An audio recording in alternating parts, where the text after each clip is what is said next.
So you got an interview, huh? Good stuff. You know what's the first thing you need to do. Yeah, I think I should look up the company. Exactly. But it's not just looking them up. You gotta dive deep into their history, their mission statement, their recent projects. Know what they stand for and what they're working on right now. Got it. I'll check out their website and maybe some news articles about them. Right idea. But don't stop there. Find out who the top people are, executives, board members, and see what they've been doing lately. Sometimes that can give you insight into where the company is headed. That sounds like a lot of work. It is, but it pays off. You sound so much more informed when you're talking to them. And trust me, they appreciate candidates who've done their homework. Absolutely. Once you've got the company down pat, the next big step is understanding the job description and requirements. Yeah, I've read through it a few times already. Reading it isn't enough. You need to really dissect it. Look for key skills and experience they're asking for. Then think about how your past experiences match up with those requirements. Okay, so like listing my relevant experience during the interview? Exactly. But also be ready to explain why those experiences make you a good fit. Don't just list, elaborate on how each one prepared you for this role. And if there's something they want that you haven't done before, think about how you can show similar skills or adaptability. That makes sense.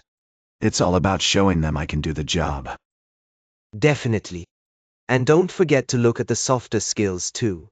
Things like teamwork, communication, problem solving. They often matter as much as technical skills in many roles.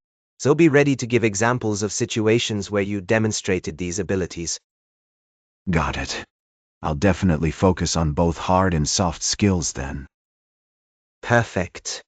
Just remember, the more specific and concrete your answers are, the better impression you'll make. And don't hesitate to ask questions during the interview about what they expect from someone in this role. That shows initiative and interest too.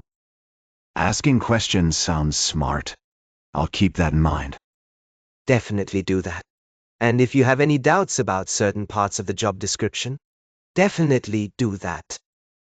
And once you feel confident about the job description and requirements, the next step is practicing common interview questions. That sounds like a good idea. What kind of questions should I practice? Start with the basics, like, tell me about yourself and why do you want this job?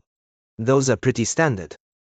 You also want to be ready for behavioral questions like, describe a time when you had to solve a difficult problem. Behavioral questions, like giving specific examples. Exactly. The STAR method can help here. Situation, task, action, result. It's a great way to structure your answers so they're clear and concise. For example, if they ask about a challenging situation, start by describing the context, then talk about what actions you took and what the outcome was. Using STAR sounds useful. I'll try to come up with some examples. Great! And don't forget situational questions too. Stuff like, how would you handle X situation? These are more forward-looking and test how you might approach future challenges in the role. Handling hypothetical situations. I'll think about some scenarios related to the job. Perfect. Also, mock interviews can be really helpful. Ask a friend or mentor to run through some questions with you. It helps get rid of nerves and makes you more comfortable speaking about your experiences. Mock interviews could definitely help. Dare die. I'll set one up with someone. Excellent move. Just remember, the more you practice, the smoother your responses will be during the actual interview. And if you stumble on a question, it's okay to take a moment to collect your thoughts before answering. Taking my time is fine too. I'll make sure to practice different types of questions then. That's exactly right. Practicing will boost your confidence and ensure you're well prepared, no matter what comes up in the interview. And always be ready to ask them about their process or anything else that might clarify expectations for you.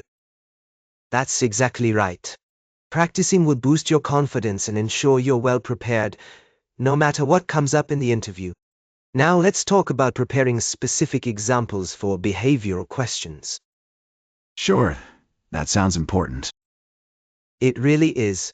When they ask you about past behaviors, like handling a tough situation or working in a team, having solid examples ready can make a huge difference.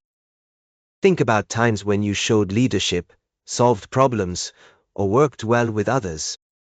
I see. So I should think of specific instances from my previous jobs? Exactly. And make sure these examples highlight your strengths. For instance, if they ask about a time you faced a challenge, pick an example where you overcame it effectively. Explain the situation clearly, what steps you took, and what the results were. That makes sense. I'll try to recall some situations where I handled challenges well. Good plan. Another tip is to vary your examples. Don't just use ones from one particular job or project. Try to cover different aspects of your experience, work projects, volunteer activities, even personal achievements if they are relevant. Varying the examples sounds smart. I'll mix different kinds of situations then. Perfect. And don't forget to relate these examples back to the job you're applying for. Show how those experiences equip you to handle similar situations in this new role. Relating them back to the job definitely helps make the connection clearer. Absolutely. You want them to see that you have the skills and experience needed for this position based on your past actions. If you can tie everything together nicely, it really strengthens your case as a strong candidate. Tying it all together makes sense.